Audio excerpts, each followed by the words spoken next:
Once, when I had got a sled of my own, I went to test it out, and it was magic. It was magic because when I was riding, the doctor appeared.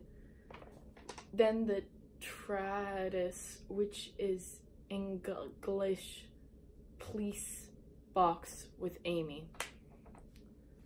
This is a piece of Doctor Who fan fiction I wrote when I was 7. So, although fan fiction as a word was first printed around 1939, referring to science fiction amateur writers as opposed to pro-published fiction, the word didn't really gain traction until the 1960s with the advent of fan magazines, specifically around Star Trek. And this is when fan fiction really sort of morphed into what it is today. Fan fiction is a work outside the realm of a canon of a book, TV show, movie, really any source of media. So a lot of people will have what they call headcanons for their favorite TV show, book, or movie, where it's like something they feel like the characters should do. A common headcanon is that Harry from Harry Potter is secretly bisexual. Like, people read the books and thought, oh, you know, it wasn't stated, but I feel like that would fit with the narrative. And with headcanons, there's generally evidence to suggest or no evidence to contradict what the reader or the consumer of the media has taken away from it. And so many fan fictions will be based off these headcanons.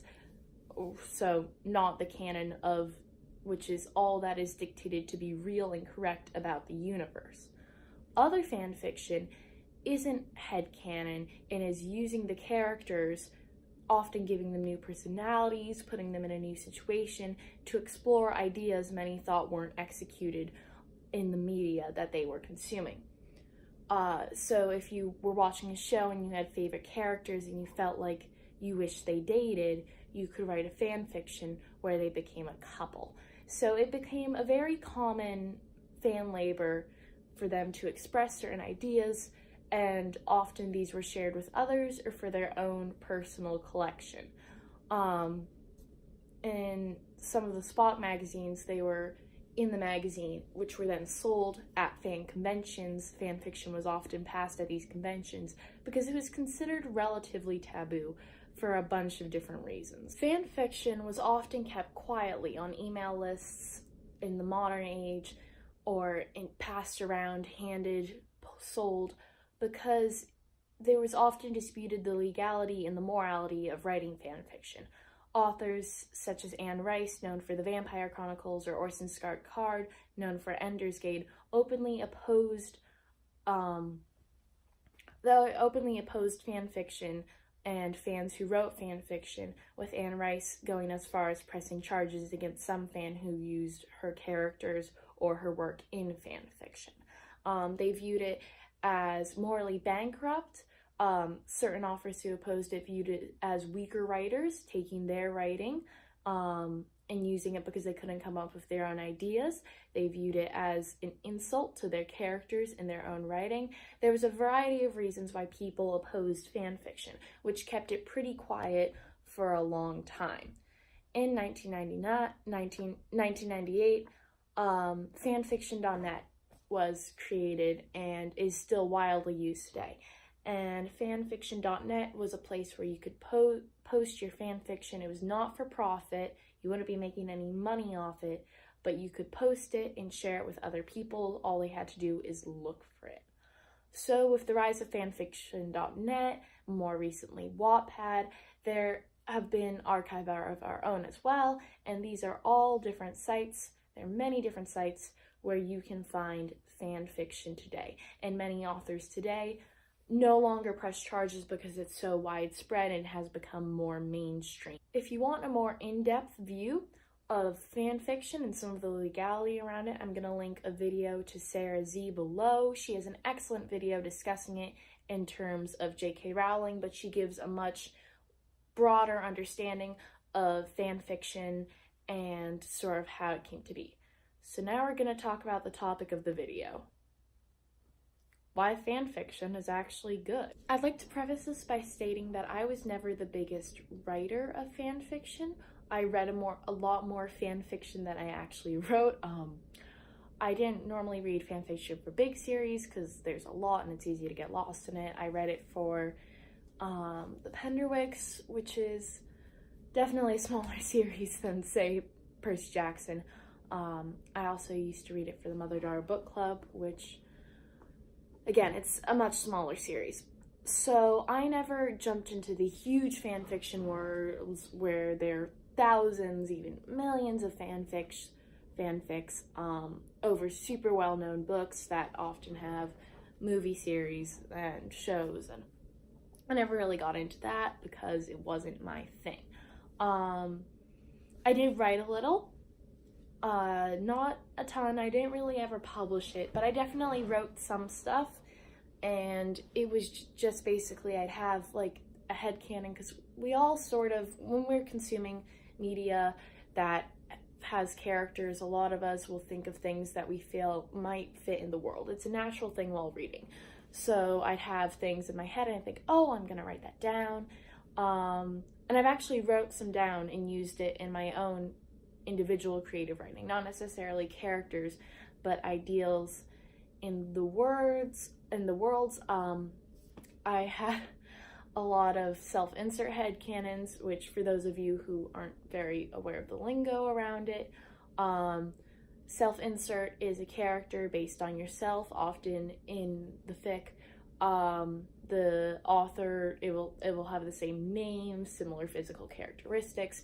They're often more perfect versions of an author's self to interact with characters that the author adores. So self-insert fanfiction would be a fanfiction where you have a self-insert.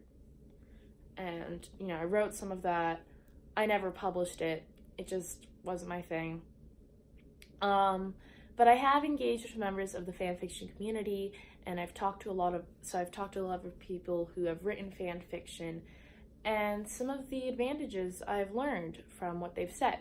It can help fix perceived flaws that many readers have with the series. There are many series that are riddled with plot holes, such as the Harry Potter books, that people have come up with ways to get around it based on fan fiction, or they'll have theories.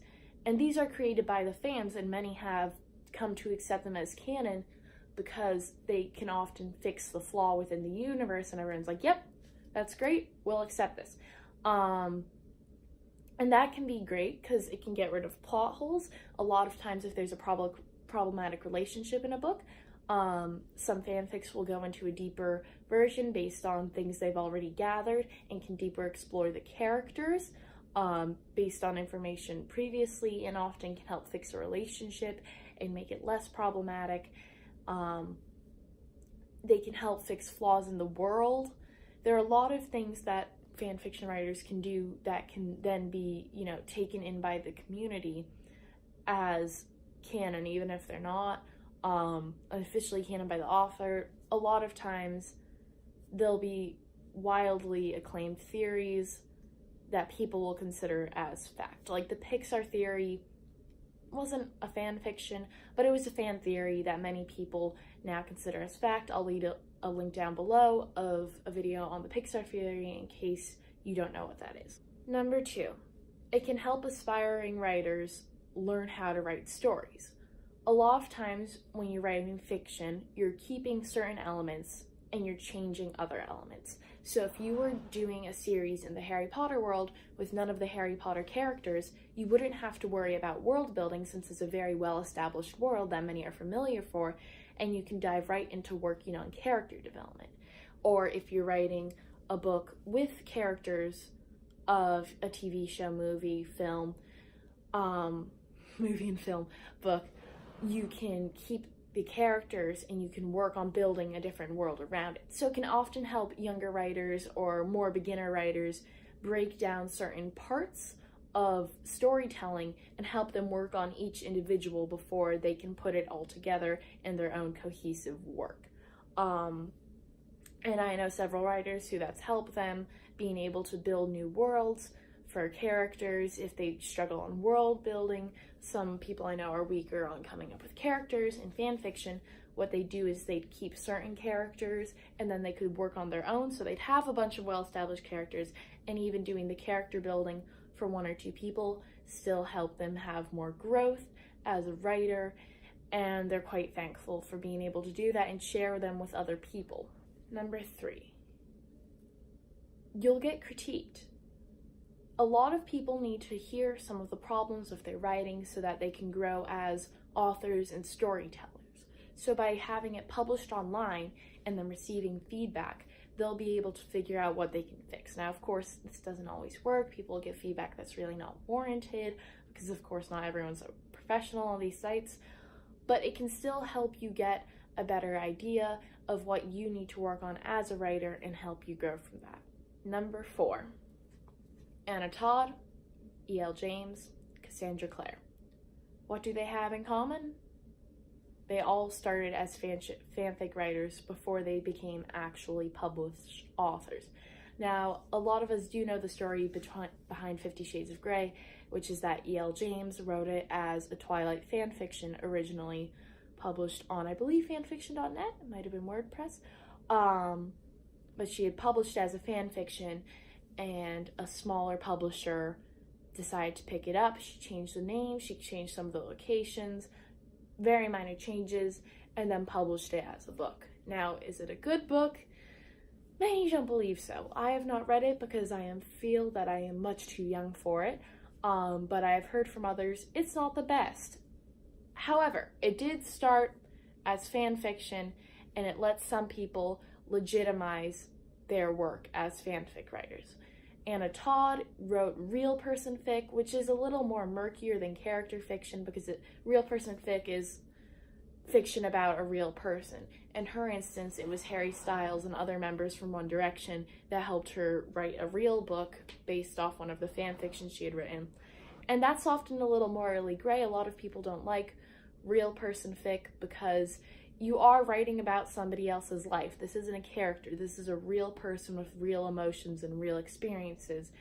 And there's a lot of fan fiction that will depict them in different ways that many of the people rightly aren't comfortable with. You know, it's weird if you are a celebrity and then you see a fan fiction where you hook up with someone else and you're like, I've never met that person.